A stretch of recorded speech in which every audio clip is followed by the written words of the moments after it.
Oh, tingnan mo yung building. Magkaiba. Yung isa parang trapezoid. Yung isa sa kanan parang rectangle.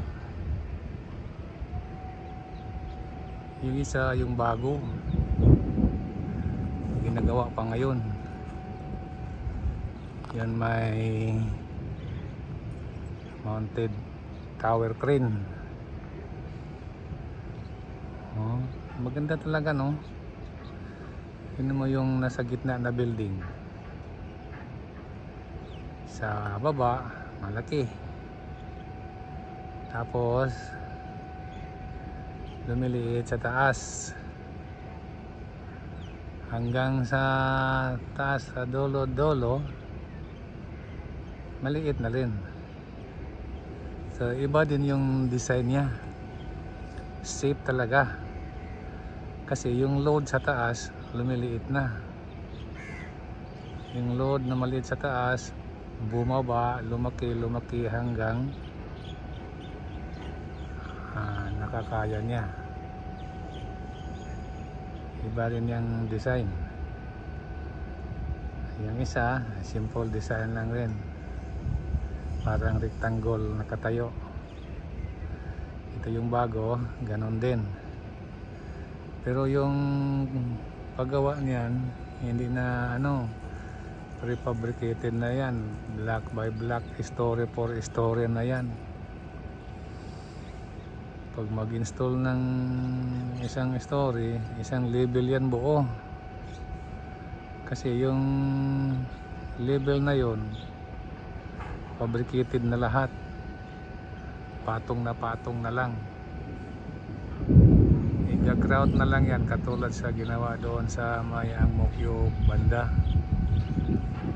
So yung tray na yan, nag-aabang na lang yan sa tamang oras kung kailan bubuhatin yung isang block para ipapatong na naman. Matayog na yan siguro, so sobra na yung 20 story. Tingnan mo yung tao sa taas, maliit na, nasa taas siya.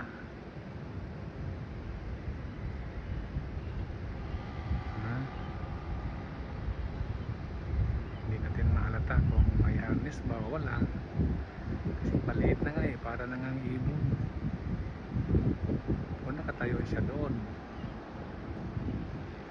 pero safe talaga siguro yan kasi wala namang tumatayo din na walang harness. Lahat na ay may safety precaution kasi nandyan din na yung engineer yan.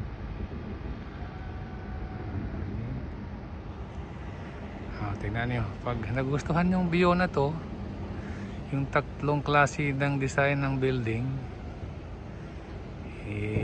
sa subscribe naman, share and watch.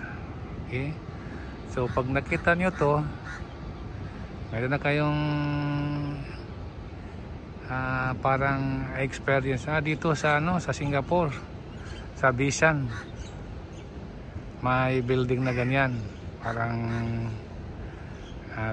triangle nakatayo.